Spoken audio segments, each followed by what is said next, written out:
በስመ አብ ወወልድ ወመንፈስ ቅዱስ አሐዱ አምላክ አሜን። እንደምን ዋላችሁ? እንደምን ሰነበታችሁ?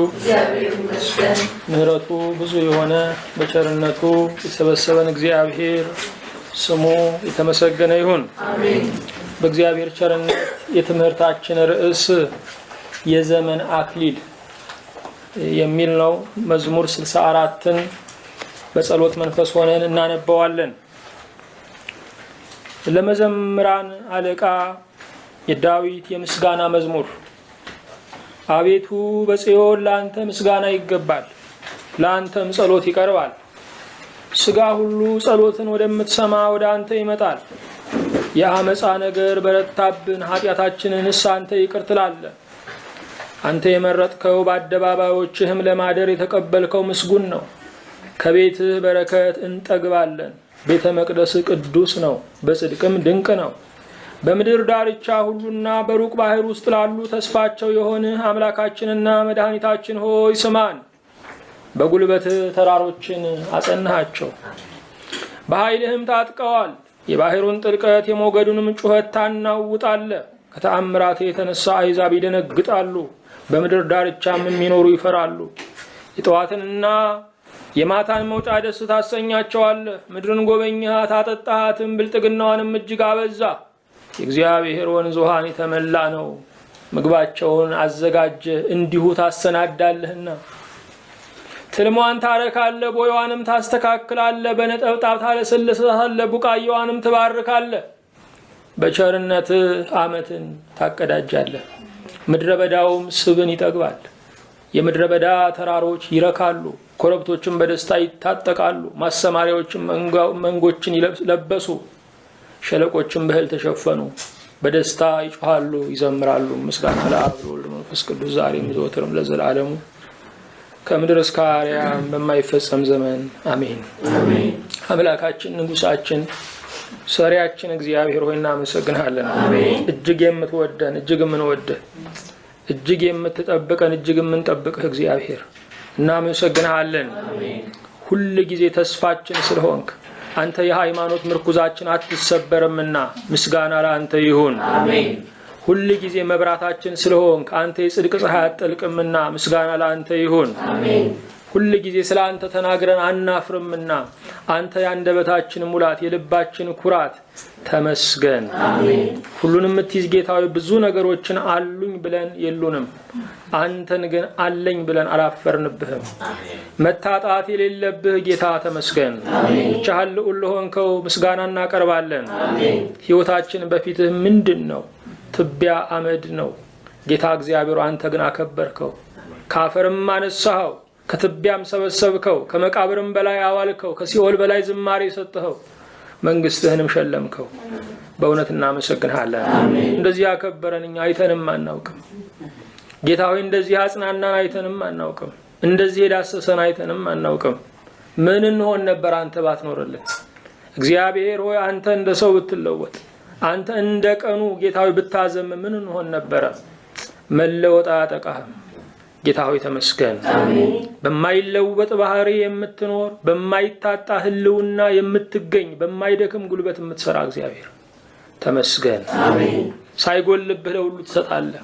ባለጠጎች ቢሰጡ ከራሳቸው እያጎደሉ ነገ እናገኘዋለን ብለው ነው። አንተ ግን ሙሉ ነህ፣ ከፍጹም ስጦታ ሳይጎልብህ ትሰጣለህ። ተመስገን።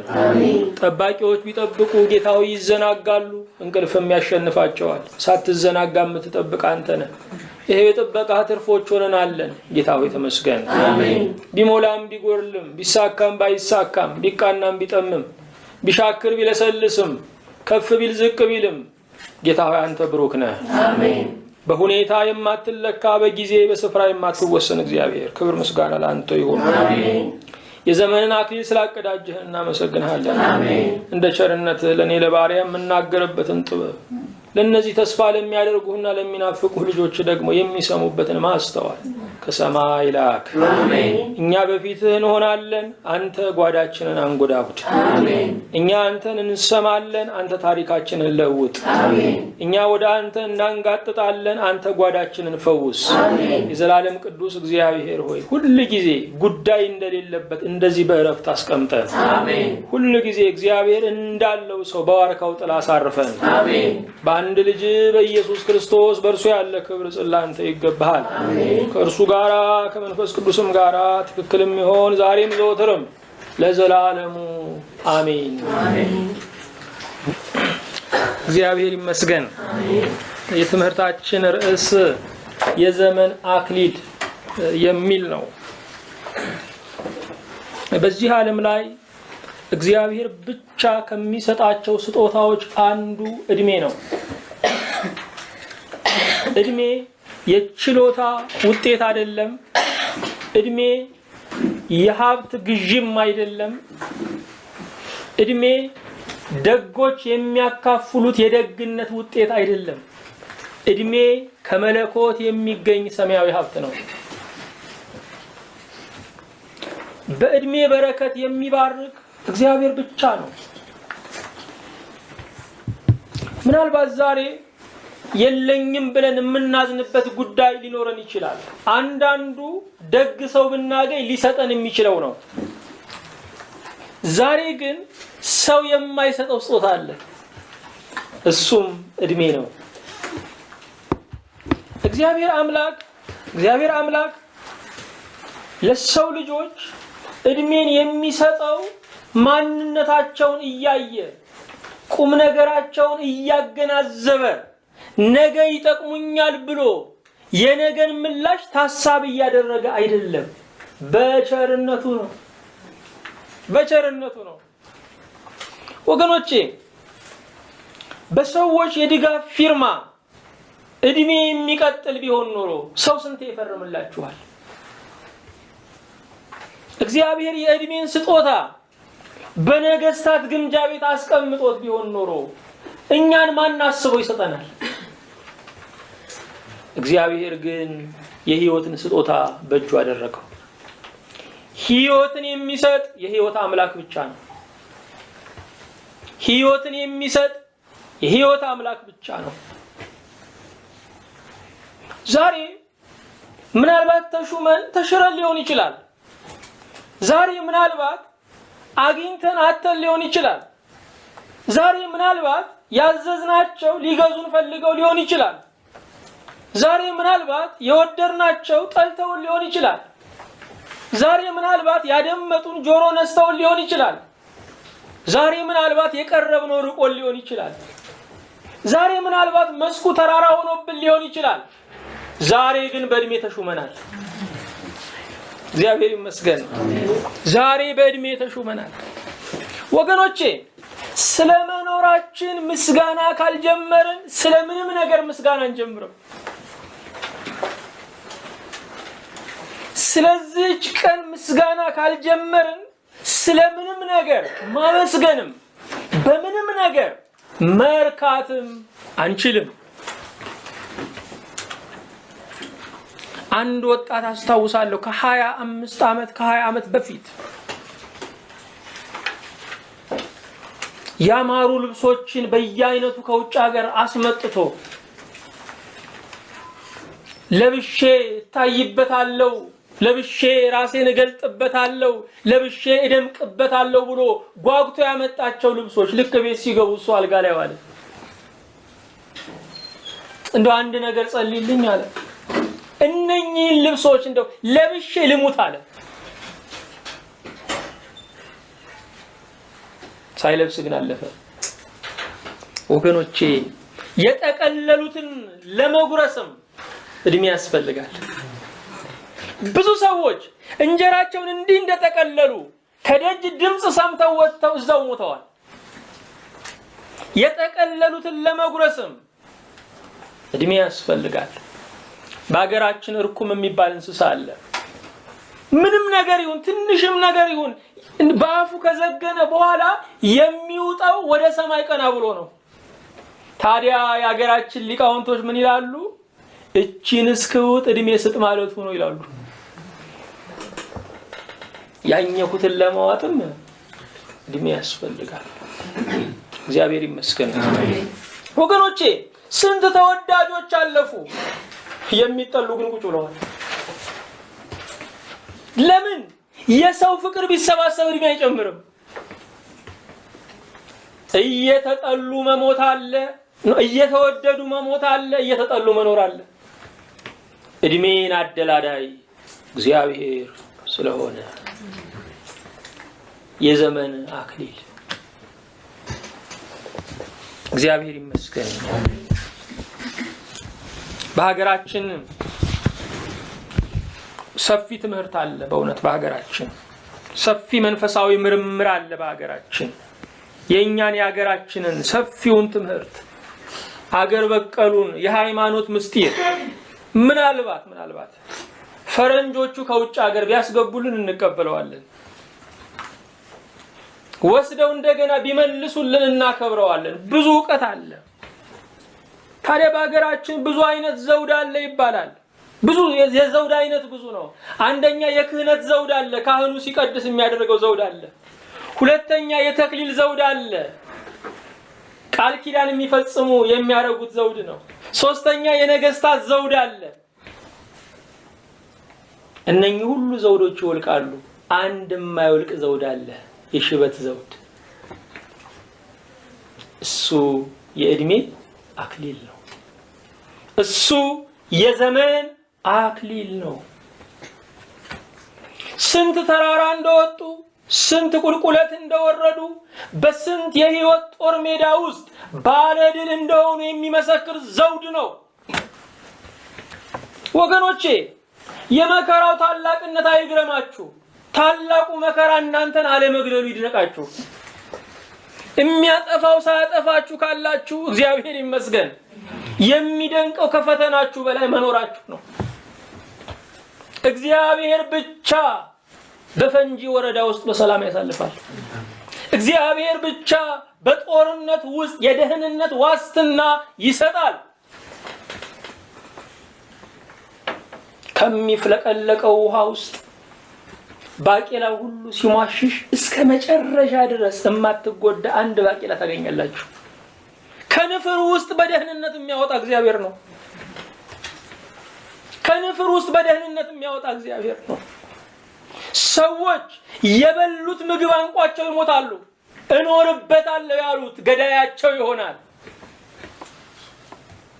ሰዎች ደግሞ ለዓመታት ምግብ ሳይቀምሱ እንደገና ለህልውና ሲበቁ ታያላችሁ። አዎ ክፉን ለበጎ የሚያደርግ እግዚአብሔር ነው። ወገኖቼ ስላላችሁም አትኖሩ፣ ስለሌላችሁም አትሞቱ። መኖር በእግዚአብሔር እጅ ነው። አሜን።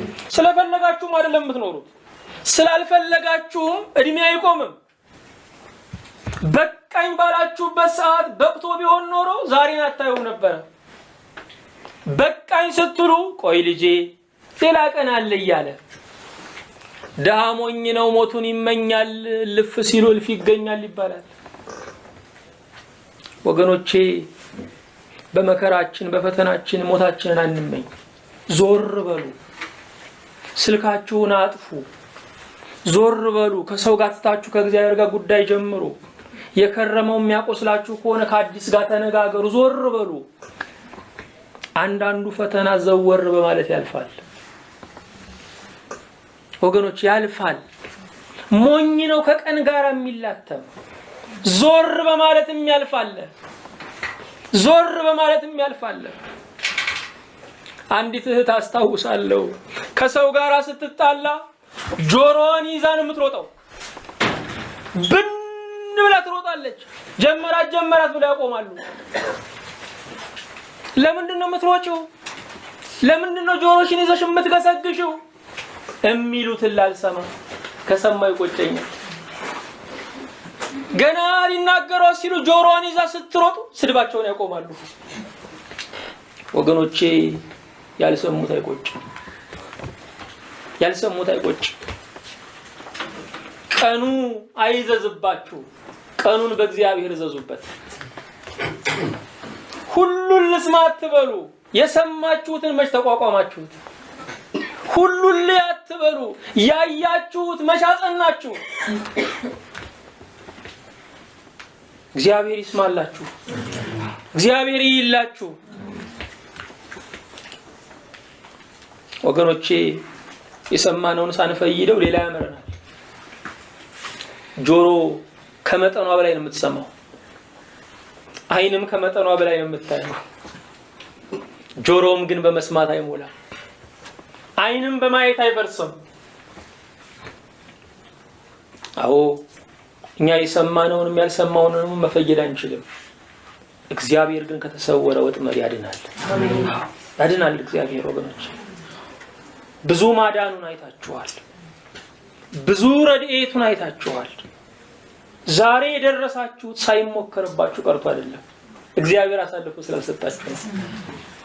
ዛሬ የደረሳችሁት ሳይነጣጠርባችሁ ቀርቶ አይደለም፣ በእናንተና በአጥፊው መካከል እግዚአብሔር ጦር አጣፊ ጋሻ ስለሆነ ነው።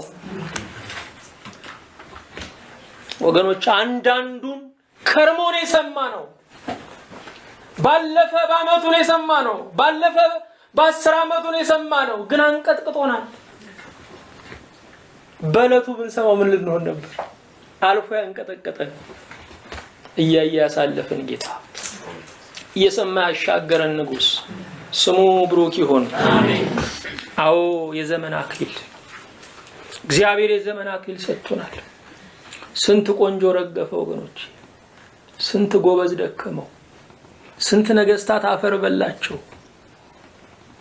ወገኖቼ መሬት ለመርገጥ ይጸየፉ የነበሩ ዛሬ ከመሬት በታች ውለዋል። በቤተ ክርስቲያን ጓሮ ብትሄዱ ስንት ጎበዝ ነው ወድቆ የቀረው። የነበሩት ያሉ እስከማይመስሉ አክተመዋል። በዚህ ዓለም ላይ የአንድ ቀን ህልውና የነበራቸው እስከማይመስሉ እውኖች ህልም ሆነዋል። አዎ የነበረው አልፏል። የምናየው ያልፋል። የማለፍን ስርዓት የሚቋቋም እግዚአብሔር ብቻ ነው። ማለፍ የማያጠቃው፣ ማለፍ ድንበሩን የማይነካው፣ ቁጭ ብሎ ሁሉን አሳላፊ እግዚአብሔር ነው። ንጉሱ በአደባባይ ተቀምጦ በዚህ በኩል ጦር ሰራዊቱ፣ በዚህ በኩል የምድር ኃይሉ፣ በዚህ በኩል የሰማይ ኃይሉ እጅ እየነሳው እንደሚያልፍ ታሪክና ዘመን ነገስታትና ባለጠጎች በጌታ ፊት እጅ እየነሱ ያልፋሉ። ሁሉ ለሞት ተገዝተዋል።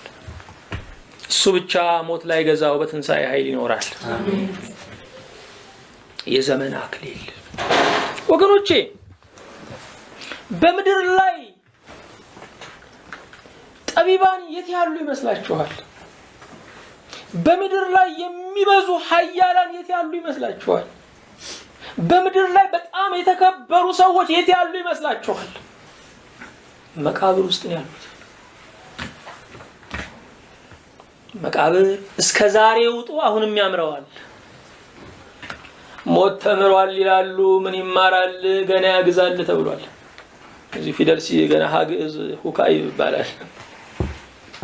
ሞት ተምሯል ይላሉ፣ ምን ይማራል ገና ያግዛል፣ ገና እያጋዘ ነው።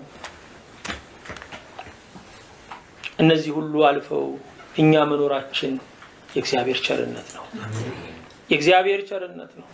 የእግዚአብሔር ቸርነት ነው ወገኖች። ሰርተን ማግኘታችን አይደለም። የበላነው የሚስማማን በእግዚአብሔር ቸርነት ነው። በእግዚአብሔር ቸርነት ነው። ክፍሉን ሲጀምር እንደዚህ ይላል፣ አቤቱ በጽዮን ላንተ ምስጋና ይገባል። የጽዮን ተራራ የእግዚአብሔር ማደሪያ ያለበት ነው። የጽዮን ተራራ ቅዱሳን ለእግዚአብሔር ያላቸውን ሁሉ የሰጡበት፣ እግዚአብሔርም ያለውን አንድ ልጁን የሰጠበት ነው። የጽዮን ተራራ በዘመናት የእግዚአብሔርና የቅዱሳን የቀጠሮ ቦታ ነው። የጽዮን ተራራ የጸና ነው። ተራሮች በዘመናት መጠናቸውን ይቀንሳሉ፣ በመሬት መንቀጥቀጥ በጎርፍ መሸርሸር መጠናቸውን ይቀንሳሉ። የጽዮን ተራራ በዘመናት የጸና ነው። መሰረቱ ጥቁር አለት ነው። በጽዮን ለአንተ ምስጋና ይገባል። ቅዱሳን አንተን ባመሰገኑበት ስፍራ አባቶቻችን ካንተ ጋር የምስጋና ደቦ በጠሩበት ስፍራ የዘመናት ቅኔ የዓመታት ውዳሴ በዘነበበት በዚያ ቦታ ለአንተ ምስጋና ይገባል። እኔም በአባቶች ምስጋና ላይ ጥቂት እጨምራለሁ። እኔም በተከበሩት ቅኔ ላይ ጥቂት እጨምራለሁ። ለአንተ ምስጋና ይገባል። እግዚአብሔር ዓለም ሳይፈጠር ምስጋናው አልጎደለበትም። ዓለም ከተፈጠረ በኋላ ምስጋናው አልጨመረለትም። ታዲያ ማመስገናችን ለምንድን ነው? እሱን ለማክበር ነው? እኛ ራሳችንን ለማክበር ነው። ስናመሰግን ክቡራን እንሆናለን። ስናመሰግን ንዑዳን እንሆናለን። የእግዚአብሔር ምስጋና የነፍስ መብልና መጠጧ ነው። የነፍስ ቁርስና ምሳ እራቷ የእግዚአብሔር ምስጋና ነው። ሁሉን አድርጎልን እግዚአብሔር ተመስገን ብቻ በሉኝ አለ። ቢጨምርበትስ ማሟላት እንችላለን? ይሄውን ከብዶናል። ይሄውም ተራራ ሆኖብናል። በጽዮን ለአንተ ምስጋና ይገባል። በጽዮን ለአንተ ምን ይገባል? ምስጋና ይገባል። እምናመሰግነው እግዚአብሔር አዝነንለት አይደለም። ብዙዎች ስላላመኑት፣ ብዙዎች ስለከዱት ራርተንለት አይደለም። እግዚአብሔር የሚመሰገነው ስለሚገባው ነው። ምስጋና ይገባዋል። ሰዎችን ብናመሰግን አንዳንዴ እናሳንሳለን፣ ብዙ ጊዜ ደግሞ እናበዛና እንበድላለን። ለእግዚአብሔር ግን የባህሪውን ያህል ማመስገን አንችልም። ለእግዚአብሔር የችሮታውን ያህል ማመስገን አንችልም። የትኛውም የምስጋና አቅማችን ልኩ አይሆንም። ለዚህ ነው ብናመሰግን ገና ቋቱን ማንሞላው። አቤቱ በጽዮን ላንተ ምስጋና ይገባል፣ ላንተም ጸሎት ይቀርባል። እግዚአብሔር ከኛ ምስጋናችንን ብቻ አይደለም የሚቀበለው፣ ጸሎታችንንም ነው። ወገኖቼ የሰዎችን አድናቆት እንሰማና ቀጥሎ አንድ መሻታቸውን ሲጠይቁን እንዴ ሁሉ አድናቆት ለዚህ ነው ለካ እንላለን። ይሄንን ሊያመጡ ነው ወይ እንላለን። እግዚአብሔር ግን ሳይል ይቀበለናል። አመስግነን መዝጊያችን ልመና ነች። ሳይታዘብ እሺ ከኔ ውጭ ማን ይሰጣችኋል፣ ከኔ ውጭ ማን ይራራላችኋል ብሎ እግዚአብሔር ይሰፍርልናል። አሜን። እግዚአብሔር ይመስገን። እግዚአብሔር መስጠቱ ብቻ አይደለም ሳይታዘብ መስጠቱ። ወገኖቼ ሰዎች ሊሰጡ ይችላሉ፣ ስጦታቸው ግን ትዝብት ሊኖረው ይችላል።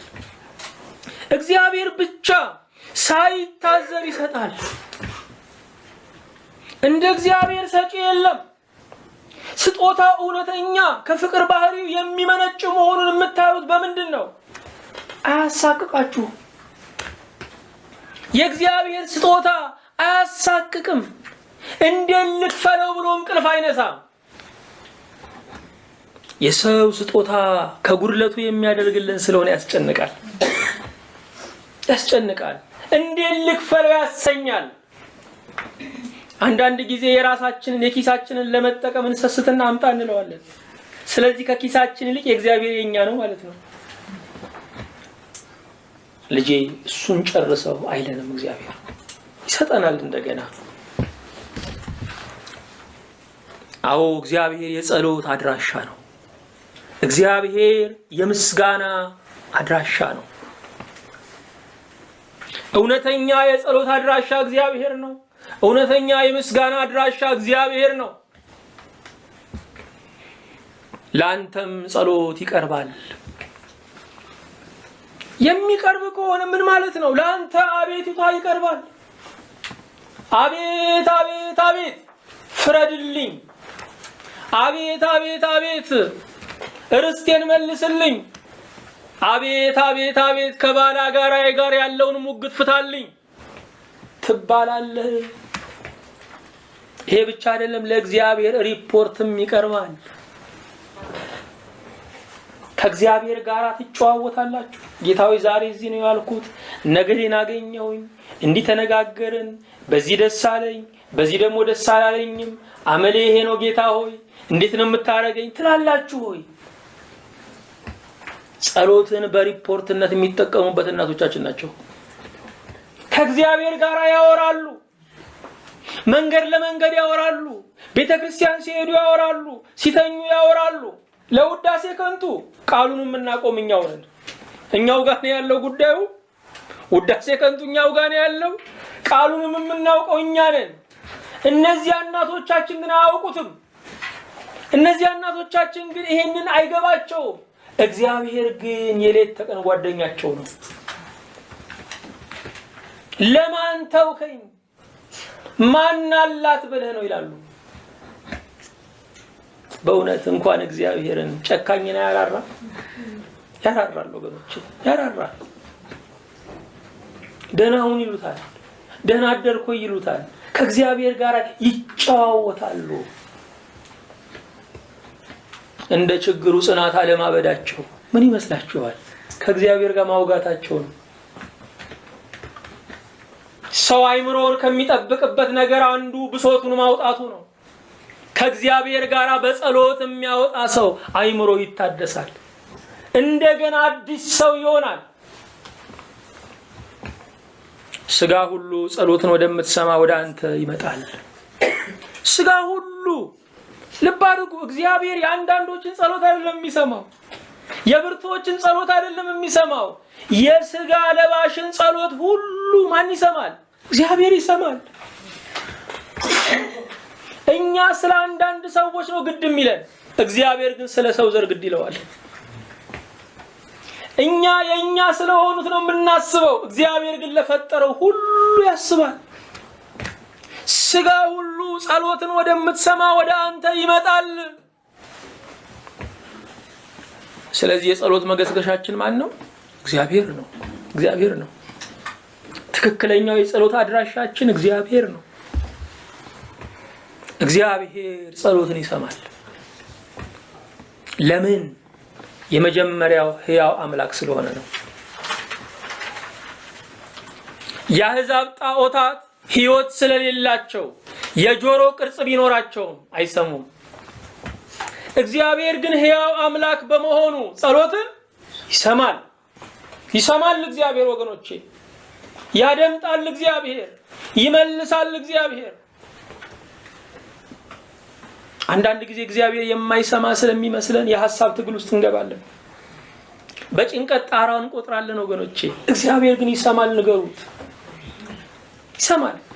እግዚአብሔር የሚሰማው ሱባኤ መልካም ነው ሱባኤ ስለገባቸው አይደለም።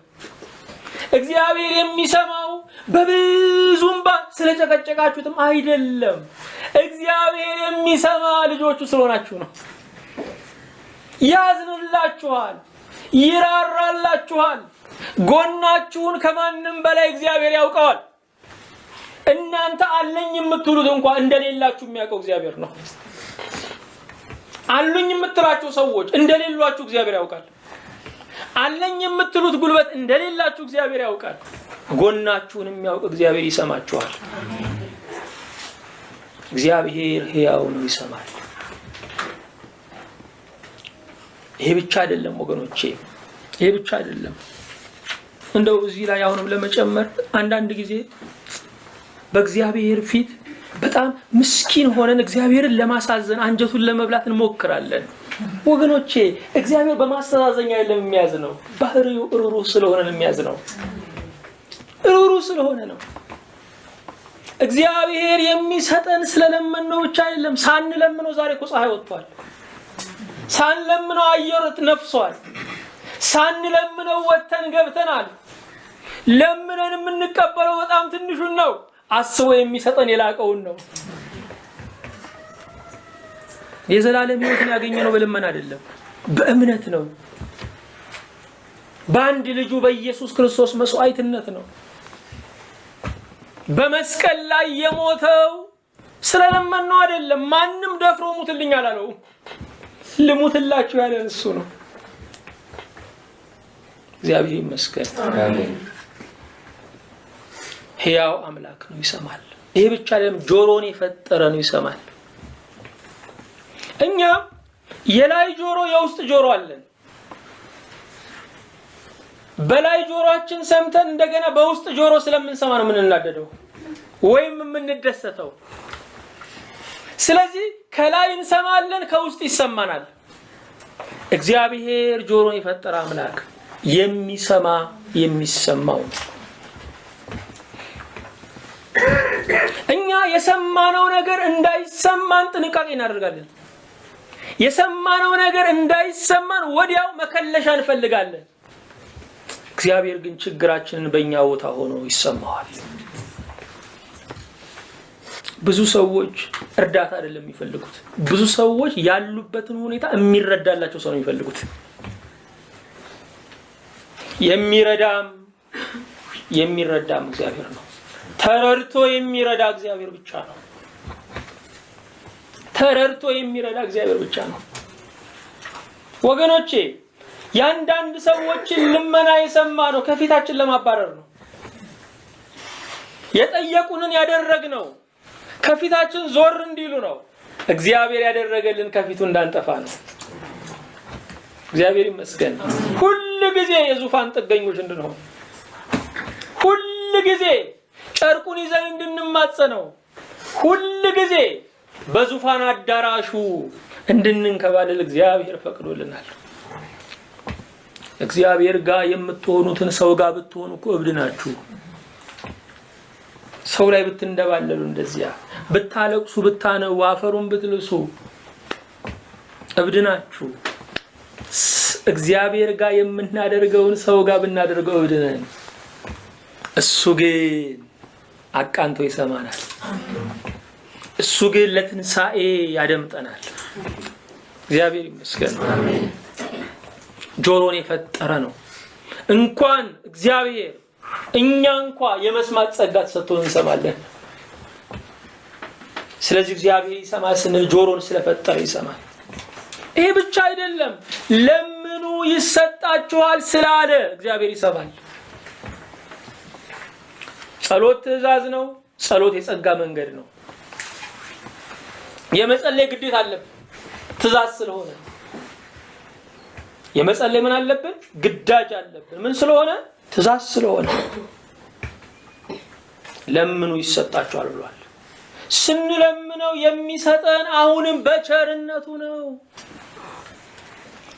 ወገኖቼ እኔ ኃጢአተኛ ነኝ አይሰማኝም አትበሉ። ጸሎታችሁ ንስሐንም አብሮ ያካትታል። ትናንትና ተነጋግረናል። እግዚአብሔር ለብዙ ልመናዎች ጠብቁ ሊል ይችላል። ማረኝ ለሚል ጸሎት ግን ጠብቁ አይልም። ወዲያው ነው መልስ የሚሰጠው። ይምራል እግዚአብሔር። እግዚአብሔር የሺህ ዘመን ታሪኮችን እንዳሁን ያስባል። የቅድሙ በደላችሁን ግን አያስታውስም፣ አያውቀው። ለዚህ ነው ስላለፈው በደላችሁ ስትጨነቁ እግዚአብሔር ብዙ ረድኤት አይሰጣችሁም። ምክንያቱም ስለማያውቀው። እንደዚህ የረሳልን ማን አለ? ማንም የለም ወገኖቼ፣ ማንም የለም። ብዙ እናቶቻችንን ለማስታረቅ ስትሉ ከተሳስ ግርግር ጀምሮ በ1953 የነበረውን ቂም ሁሉ ያስታውሳሉ። እኛም እንደዚህ ሆነን ወገኖቼ እንደ እድሜያችን መጠን ነው የምንሰረስረው፣ ከስር ነው የምናወጣው። እግዚአብሔር ግን ይቅር ያለውን ማስታወስ አይችልም።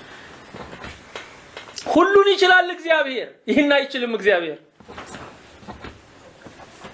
ሲምረን እንዳልበደልን አድርጎ ነው የሚምረን። አዎ ለዚህ ነው እንደ አለላ ብትሆን እንደ ባዘቶ ትጠራለች ነው የሚለው ኃጢአታችሁ። ሲምረን እንዳልበደልን አድርጎ ነው የሚምረን እግዚአብሔር። ስለዚህ እግዚአብሔር ይሰማል። ለምኑ ያለ አምላክ ላይ ሰጣ ያለፋም አያለፋም ወገኖቼ። ሊሰጥ ነው ለምኑ ያለው። ለምኑት፣ ንገሩት። ስለ ሀገራችሁ፣ ስለ ወገናችሁ ስለሚያሳስቧችሁ ንገሩ። ወህኒ ቤት ስላለው ወዳጃችሁ እናንተ መግባት ባትችሉ የጸሎት እጅ መግባት ይችላል። ለጸሎት የሚርቅ ዳርቻ የለም። ለጸሎት ጠንካራ የሆነ ልብ የለም። ጸሎት በተዘጋው ደጃፍ መንገድ ይሰጣል። በዝግ ቀጠና ውስጥ በጸሎት ማንጎዳጎድ ይቻላል። ያመጻ ነገር በረታብን፣ ኃጢአታችንን ሳንተ ይቅር ትላለህ። ከኃጢአታችን በላይ የሆኑ ክፉ ሰዎች ተነስተውብናል እያለን ያለው ኃጢአታችንን ሳንተ ይቅር ትላለህ። የኃጢአታችን ጉዳይ የኛና ያንተ ነው። አንተ ይቅር ትላለህ፣ በሱ ደግሞ አትታማም። እሱ አይደለም የሚያስጨንቀን። አንተ መሐሪ ነህ። ሆድህን እናውቀዋለን፣ አንጀትህን እናውቀዋለን። እናሸንፈሃለን። እግዚአብሔር ይሸነፋል። እናሸንፈሃለን። አመፀኞች ግን አይሸነፉ፣ ጠንካሮች ናቸው። የከበቡን ግን ጠንካሮች ናቸው። ኃጢአታችንን አንተ ይቅር ትላለህ። ካንተ ጋር ያለው ጉዳያችን አያሳስበንም።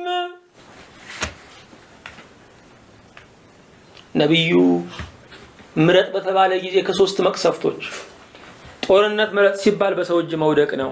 አልፈልግም አለ። ምክንያቱስ ሰው ከጨከነ አይራራም። ረሃብ ምረጥ ተባለ። ረሃብም ከሰይፍ ይከፋል አለ። የሶስት ቀን ቸነፈር መረጠ። ቸነፈር ወረርሽኝ ነው። በእግዚአብሔር እጅ መውደቅ ነው አለ። ምንም ቂም በቀል የለውም። ይሄ ጉዳይ እግዚአብሔር ቢጨክንም ይራራል። በእጁ ልውደቅ አለ። በሶስት ቀን ቸነፈር 75,000 ሰው ነው የሞተው፣ ግን ይሻላል አለ። ወገኖቼ ሰው እጅ ከሚደላችሁ በእግዚአብሔር እጅ ብትቀጡ ይሻላል። ይሻላል ወገኖች፣ ይሻላል፣ ይሻላል። የእግዚአብሔር ቁጣው እንኳን ፍቅር ነው። ቁጣው እንኳን ፍቅር ነው። እግዚአብሔር የሚቆጣው በፍቅር ነው። እንደኛ ስጋዊ ቁጣ አይደለም እግዚአብሔር የሚቆጣው። እኛ በሰዎች ላይ የምንቆጣው ስላናደዱን ነው። የምንቀጣቸው ስላናደዱን ነው። እግዚአብሔር ግን ስለኛ መጥፋት ነው፣ ስለኛ መበላሸት ነው እግዚአብሔር የሚቀጣው። በቁጣው ፍቅር ያለው ጌታ ስሙ ይባረክ። አንተ የመረጥከው በአደባባዮችህም ለማደር የተቀበልከው ምስጉን ነው። አዎ አንተ የተቀበልከው ወገኖቼ፣ እግዚአብሔር የተቀበለው ሰው እድለኛ ነው። እግዚአብሔር ተቀብሏቸዋል። እግዚአብሔር ይመስገን። ምናልባት የሥራ ማስታወቂያቸው አልተሳካ ይሆናል፣ እግዚአብሔር ግን ተቀብሏቸዋል። ምናልባት ፕሮሰሳቸው አልተሳካ ሊሆን ይችላል፣ እግዚአብሔር ተቀብሏቸዋል። ምናልባት በፍርድ ወንበር ላይ የተቀመጡ ፍርድ አልሰጧችሁ ይሆናል፣ እግዚአብሔር ግን ተቀብሏቸዋል። ምናልባት ይቅርታ የጠየቃችኋቸው ይቅርታ አልሰጧችሁ ይሆናል፣ እግዚአብሔር ግን ተቀብሏቸዋል። እግዚአብሔር የተቀበለውን ማንም አይጥለውም ወገኖች፣ ማንም አይጥለውም። የእግዚአብሔር መቀበል በሰማይና በምድር ነው። ሰዎች ቢቀበሏችሁ ባሉበት ስፍራ ነው። እግዚአብሔር ግን ሲቀበላችሁ ደብዳቤው የሚበተነው በግዛቱ ሁሉ ነው። የኢትዮጵያ መንግስት ደብዳቤ ቢጽፍላችሁ እስከ ድንበሩ ነው። እግዚአብሔር ግን ድንበር የለውምና በሰማይ በምድር ተቀብያችኋለሁ ይላል። እግዚአብሔር ይመስገን። አንተ የመረጥከው በአደባባዮችህም ለማደር የተቀበልከው ምስጉን ነው። እግዚአብሔር በቤቱ ተቀብሎናል ወገኖቼ፣ በአገልጋዮች ተቀብሎናል፣ በቃሉ ተቀብሎናል፣ በመንፈሳዊ ምክር ተቀብሎናል፣ በመንፈሳዊ ምስጢራት ተቀብሎናል። እግዚአብሔር አንከብክቦን ያዘን። እግዚአብሔር አንከብክቦን ያዘን። እግዚአብሔር ወገኖቼ በዛሬ ዘመን ምስጢራችንን እንኳን ምን ነግራቸው ሰዎች ሰጥቶናል። እግዚአብሔር በዛሬ ዘመን ሰው የሰውን ነገር መስማት በማይፈልግበት ዘመን፣ ሰው በሰው ላለመታወቅ በሚሸሽበት ዘመን እግዚአብሔር ተቀብሎናል። እግዚአብሔር ይመስገን። በአደባባዮችም ለማደር አደባባይ ለማደሪያ ይሆናል ወይ ወገኖቼ? አደባባይ ለመዋያ ይሆናል፣ ለማደሪያ ግን አይሆንም። ንፋሱ አያስቀምጥም፣ ዝናቡ አያስቀምጥም፣ ዋዕዩ አያስቀምጥም። የእግዚአብሔር አደባባይ ግን የእግዚአብሔር የምህረት ጥላ ያለበት ነው። ያለ እግዚአብሔር ቤተ መንግስት ከምትኖሩ በእግዚአብሔር አደባባይ ብትወድቁ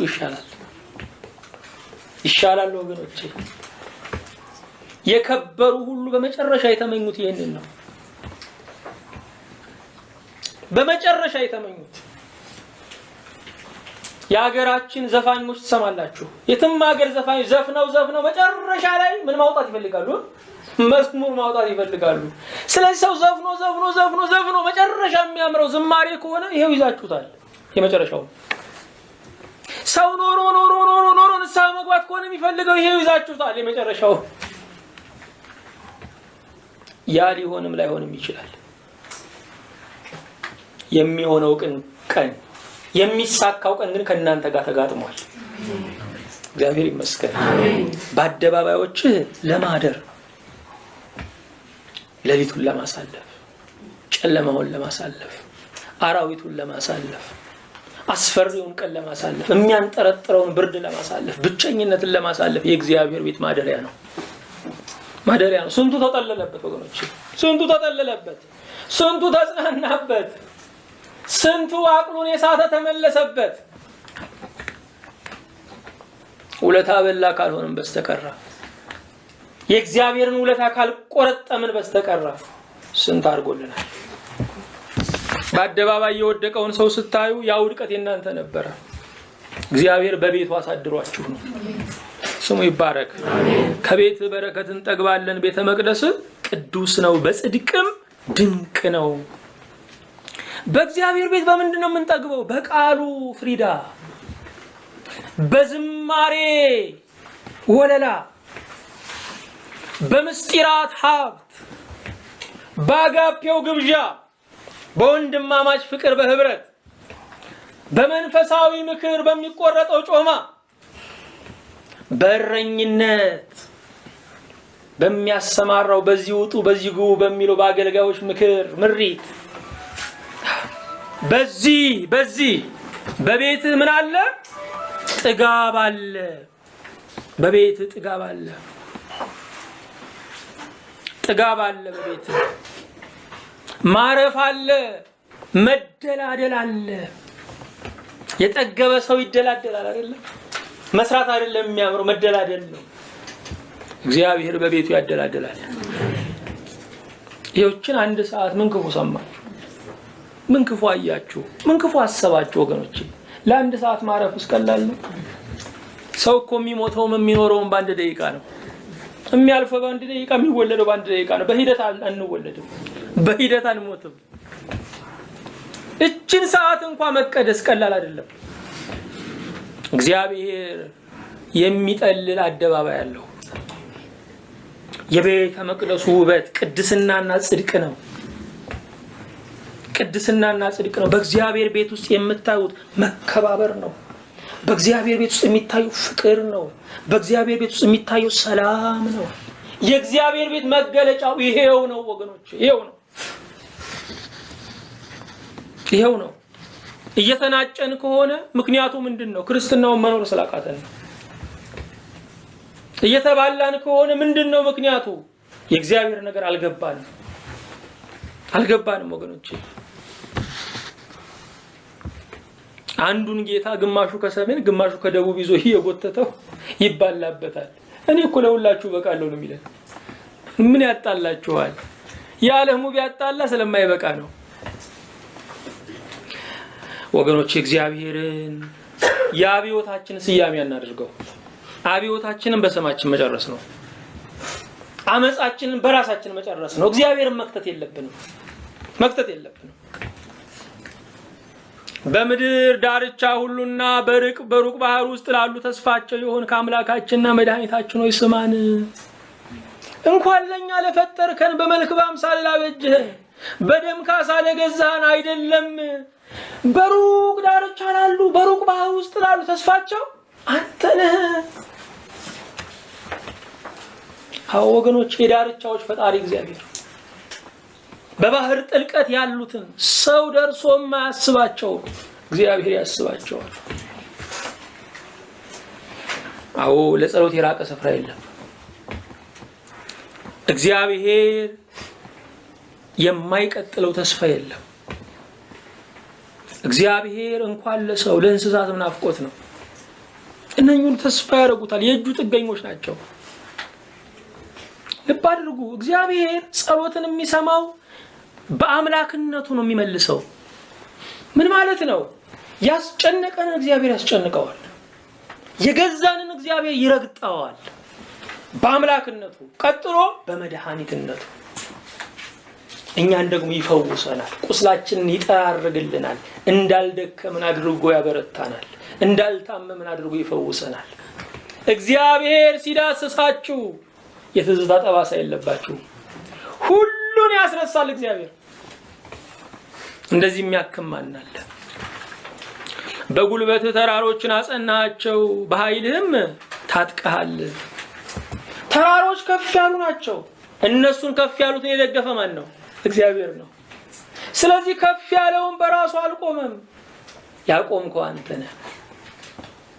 መቀነትህ እሳት ነው፣ መቀነትህ ኃይል ነው። ስለዚህ እኔን ደካማውን ትጎበኛልኛለህ ነው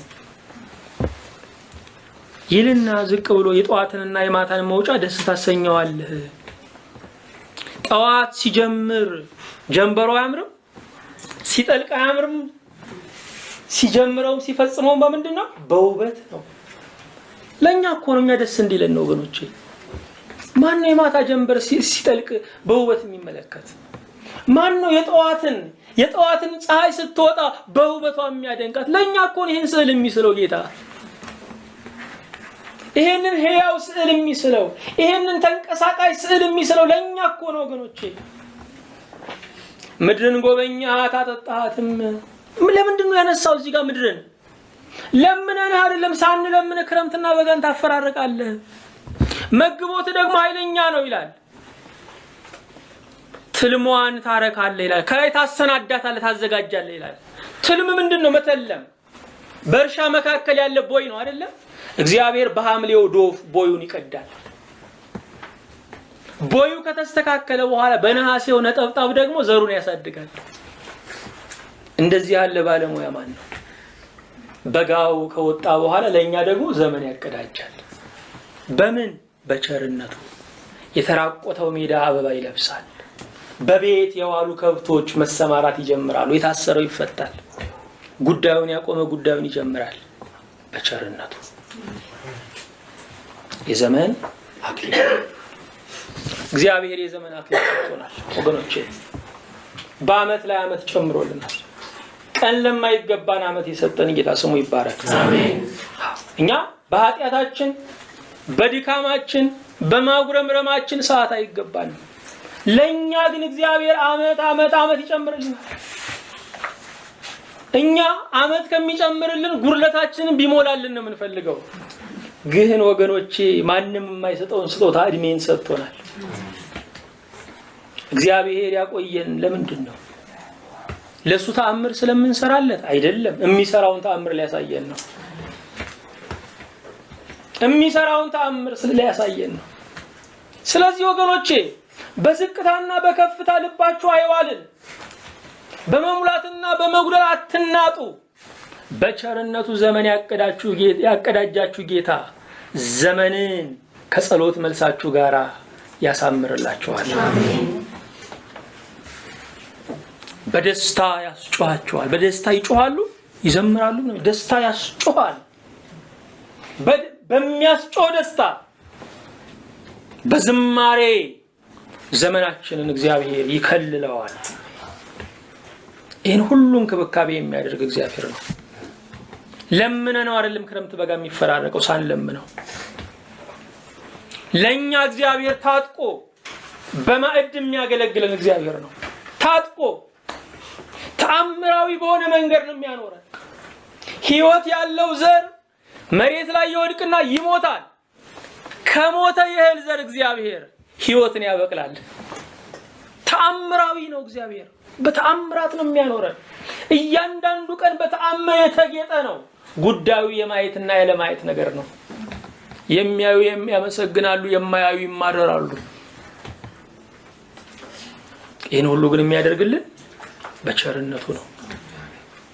አንዳንዶች ክፉ ስለሆኑ አላለፉ፣ እኛ ደግ ስለሆነ አልቀረንም። እንደውም ከሰው ሁሉ ይልቅ ኃጢአተኞች እኛ ነን፣ ከሰው ሁሉ ይልቅ ደካሞች እኛ ነን። በቸርነቱ ግን ዘመን አቀዳጀን። አሜን።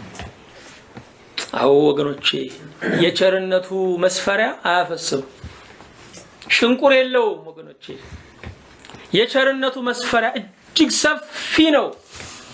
በሰፊው መስፈሪያ ዘመንን የሰፈረልን ጌታ ስሙ ይባረክ። አሜን። በቸርነቱ ዓመትን ታቀዳጃለህ።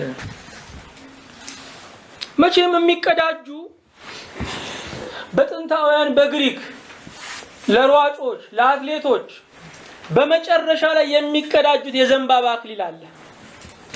ላሸነፉ ብዙ ተሸንፈን ለኖርን ሰዎች እግዚአብሔር የዘመን አክሊል ያደረገልን። እናንተ አላሸነፋችሁም፣ እኔ ግን አሸንፌላችኋለሁ። የኔ ለእናንተ ይጻፍላችሁ። እግዚአብሔር ይመስገን። እናንተ አልበረታችሁም፣ እኔ በርትቼ ግን አሳልፌያችኋለሁ። ስለዚህ ምን እንዳሸነፈ አክሊሉ ይውረድላችሁ። ይህንን የዘመን አክሊል ያቀዳጀን የሾመን እግዚአብሔር ስሙ ይባረክ። አሜን። ልብ አድርጉ፣ የሚሾም የበላይ ነው። የሚሾም የበላይ ነው። ሲሽርም ለምን አይባልም? የሾመን እግዚአብሔር ነው። ያኖረን እግዚአብሔር ነው። ሲያነሳንም ለምን አይባልም? የሚሾም ልብ አድርጉ የሚያምን ነው። እግዚአብሔር ስላመነን ነው ዘመን ይጨምረልን። እኛ በራሳችን እምነት ባይኖረንም እግዚአብሔር ግን በእኛ ላይ እምነት አለው። እኛ በራሳችን ተስፋ ብንቆርጥም እግዚአብሔር በእኛ ተስፋ አልቆረጠም። ዘመንን ያቀዳጀን ጌታ ስሙ ብሩክ ቅዱስ ይሁን። አሜን። አምላካችን ንጉሳችን እግዚአብሔር ሆይ እናመሰግንሃለን። አሜን። ሳንለምን ዘመንን ሰጠህን ጌታ እግዚአብሔር። ዛሬ ልመናዎቻችንን እንፈራቸዋለን። እየተጠራጠርን ነው የምንለምነው፣ እያመነታን ነው ይሆን አይሆን እያልን። እግዚአብሔር የዘላለም አምላክ ሆይ አንተ በሩቅ ባህር ላሉ በጥልቅ ላሉ በምድር ዳርቻ ላሉ ሁሉ ተስፋቸው ነህ። ለኛ በስምህ ለተጠራን በደም ዋጋ ለተገዛንማ ቸርነትህ እንደምን ብዙ ነው። ትሰማናለህ፣ እናመሰግንሃለን። አሜን። ታደርግልናለህ፣ እናመሰግንሃለን። አሜን። በመስጠት ብቻ አይደለም በመከልከል እድሜያችንን አርዝመሃል። አሜን። ስምህ ይባረክ። አሜን። ያልነው ሁሉ ቢሆን ኖሮ ዛሬ በህይወት አልነበርንም። እግዚአብሔር የዘላለም አምላክ እሳት ለመዳሰስ ስንለምን ብዙ ዘመን ከለከልከን። ጌታ ሆይ በቦምብ ለመጫወት ስንፈልግ ብዙ ዘመን እያለቀስን ቀማህን። አውቀህ ስላዳንከን ነገር ተመስገን። አሜን። ያላዋቂ ልመናችንን ያረመ የአባትነት ይባረክ። አሜን። ጌታ ሆይ የመጨረሻውን መልካም የለመንን መስሎን የመጨረሻውን ክፉ ጠይቀናል። ፈቃድህ ግን ስላረመን እናመሰግንሃለን። አሜን። እግዚአብሔር የዘላለም አምላክ በጸሎታችን የጠላነውን ለማጥቃት ስንነሳ አንተ ግን በቸርነት ሰምተህናል። ጸሎታችንን ጌታ ሆይ የክፉ መሳሪያ ስናደርገው እንኳን አንተ ራርተህልናል። እንደዚህ አጣርቶ የሚሰማን ማን አለ? እንደዚህ በቸርነት የሚያደምጠን ማን አለ? ከለመነው በላይ ያተረፍክልን ጌታ ተመስገን። አሜን። በሰማነው ቃል ህይወታችንን ባርክ። አሜን። በዘመን አክሊል ክብር ይሰማን። አሜን። በልጅህ በወዳጅህ በኢየሱስ ክርስቶስ በእርሱ ያለ ክብር ለአንተ ይገባሃል። ከእርሱ ጋራ ከመንፈስ ቅዱስም ጋራ ትክክል የሚሆን ዛሬም ዘወትርም ለዘላለሙ አሜን።